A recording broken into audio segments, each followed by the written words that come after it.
Matt Walker says, the last episode of Trifecta was as touching and as emotional as anything I've seen in a long while. Sure, Right Angle is continuing, and I do love the new show, but it felt like there was more than just the end of an internet show there. It's clear you, Scott, and Steve consider each other as brothers, and that's part of the reason the show is just so damn good. On a broader note, though, I have to ask, have we indeed lost? Is it, in the sense that I'm asking here, really over or close to it? I'm not going to repeat what I just said about Scott and Steve and I on Right Angle. I can see how people would think that that closing PJTV was, a retreat or a loss, and you know what? It's certainly a loss.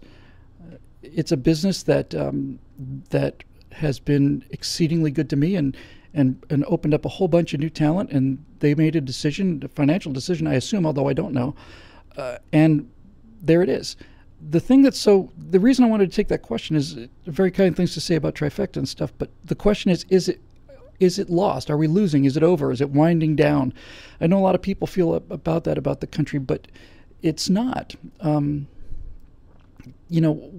We lost an outlet, and we gained an outlet, and we're going to keep gaining outlets, and we're going to keep getting more resources, and I think we'll be more efficient with the resources than we were back at the old company. I know we will be. We have to be.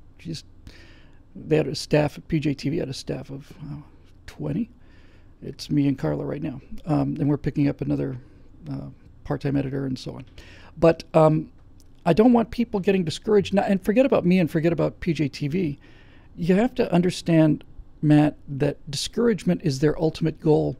That's really why they do what they do, is to get us so discouraged that we just give up. We just, I did a members-only Nexus report on the website, and one of our Trifecta, sorry, it's going to be a habit to break.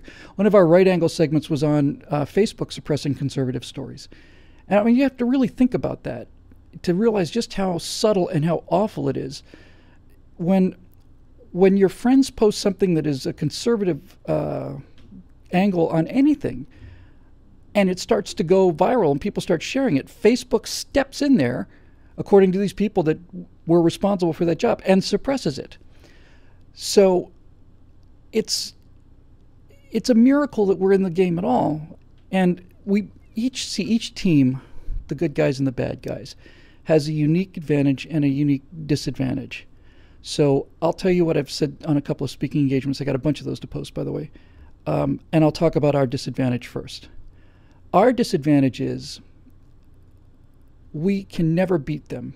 They can beat us, but we can never beat them. And the reason we can't beat them is because, in terms of the kind of victory we had over Japan, let's say, the reason we can't beat them is because entropy is on their side.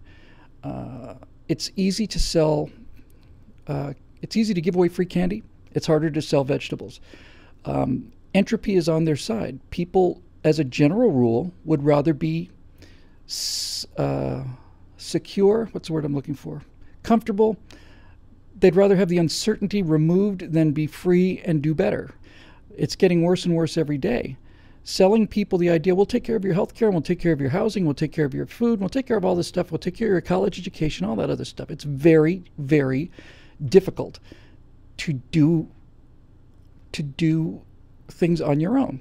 The next firewall I'm probably going to shoot tomorrow, the next day, is called Why Bernie's Free Stuff Isn't Free. But Bernie, for example, can promise free college education, and what's that mean? It means that, does it mean that the professors are going to go in and teach for free? Does it mean that the electric company is going to supply free electricity to the university? No, of course not.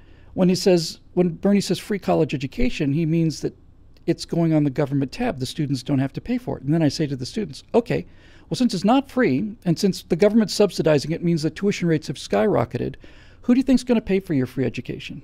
And there's silence. And then I say, you are going to pay for your free education. You're going to pay for your free education for the rest of your life. You're going to pay for your free education in higher tax rates, which means less money for you to do what you want to do. You could have paid off your student loans in 2, 3, 5 years, whatever, but you're going to be paying for those loans for the rest of your life. And you're going to be paying for them in terms of the debt, because the debt is not something that can just go away. I need to talk to, I mentioned this earlier, I want to talk to a couple of financial guys, because I don't know the answer to this at all.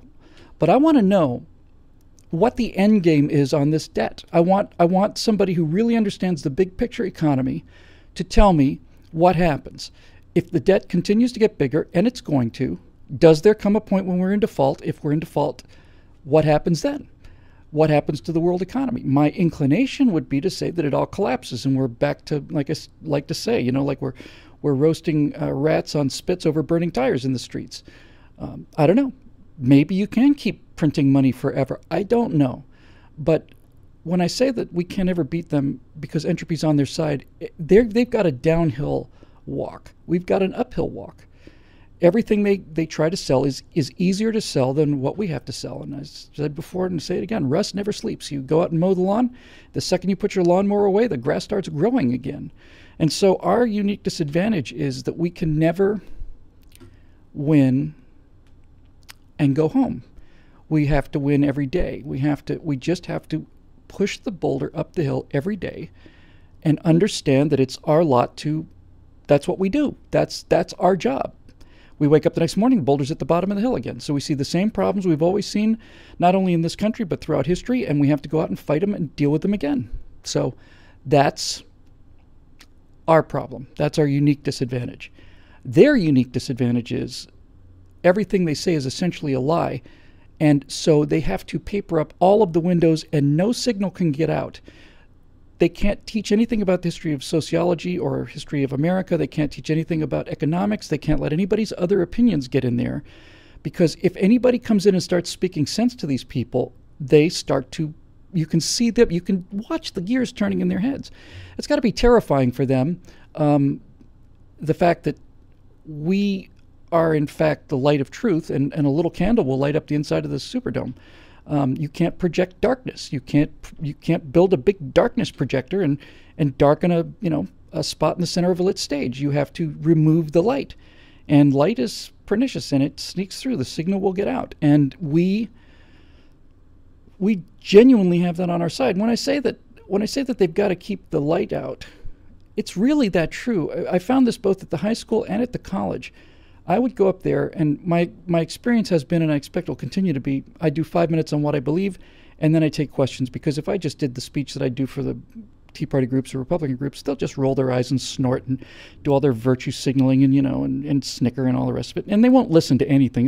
They'll just be thinking about what they will say, what they would say in response, or what they would say during questions. It's all they think about. So I said, well, let's just cut to the chase. I don't want them on the defensive. Put me on the defensive. I'm good on the defensive. And what you find is that they ask questions, and then they expect you to answer in the way that their cartoon image of you would answer. Okay, so you ought to line them up against the wall and shoot them all.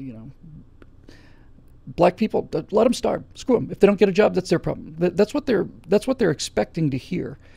And when they don't hear it, that alarms them. And furthermore, when the person responds with a plan that's compassionate and would actually work, then they're mystified. And if you throw some humor in there, then they're absolutely demolished. So yeah, I had an event at Cal Poly. I don't know if I told this before. I don't think I did. And there was one kid in there. You could just tell he came in barefoot. He had this giant white kid with this blonde hair, out to here. And we were talking about, whether or not, I said basically the reason that the CEO is worth more money than the people that employ him is that the CEO can do the job of the person in the insurance company. If the CEO can do the job of the person in the cubicle, but the person in the cubicle can't do the job of the CEO. And he had a big argument about this back and forth. We were talking about engineering students, and I cracked out my oldest joke ever, my favorite joke. I just modified it. Usually I say it's about pilots, but I said, hey, he's talking about engineering professors being able to be deans of the school. And I said, no, being a dean is a social skill. Being a dean is rubbing elbows and shaking hands and smiling and raising money. It's the complete opposite of what an engineering professor does. I mean, so I said to the guy, look, I know engineering professors, and so do you. And the one thing we can agree on is this: what do engineering professors use for birth control? And there's like silence, like their personalities. And the room got a laugh, and that kid started laughing, and then he kept laughing. He couldn't stop laughing. This is a great joke, especially for engineering professors. And I'm not saying that particular guy got converted, but I will tell you this. You could see the gears turning.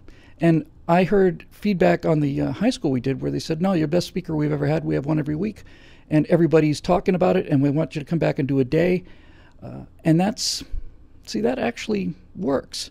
So in answer to your question, Matt, it's not over. We have to play where our strengths are. And our strength is, let's just get out there and tell the truth in a way that's accessible to people. And the first way you can make that is to get get them out of their trenches. Get them on the attack. You know, when you go in and lecture somebody for 45 minutes against things that you're contradicting their belief, they get in their foxholes and they start digging, and they're ready to defend their position. Not just like, well, come on, you guys come at me. And it works like a charm. So I don't want anybody to feel like it's going to give up. We're never going to give up. We're just going to get up every day and do what we have to do. We don't have to save the country forever. We just have to save it today.